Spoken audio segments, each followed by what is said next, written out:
আমার সাথে আছে আমার এক স্টুডেন্ট, একটা ধাঁধা প্রশ্ন ওকে ধরবো। প্রশ্নটা হলো, মন দিয়ে শুনবে, হ্যাঁ? একটা ঘরের মধ্যে একটা মাত্র মোমবাতি আছে, একটা হেরিকেন আছে, আর একটা উনুন আছে, ঠিক আছে?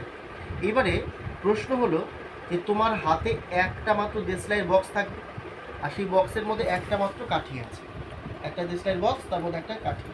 প্রশ্ন হচ্ছে তুমি আগে কোন জিনিসটা জ্বালাবে? এই ঘরের মধ্যে কি চারটে না তিনটে জিনিস থাকবে? তিনটে জিনিসই আছে, একটা মোমবাতি, একটা হেরিকেন, আর একটা উনুন, আর তোমার হাতে একটা দেশলাই বক্স। তাহলে কি মোমবাতিটা আগে জ্বলবে?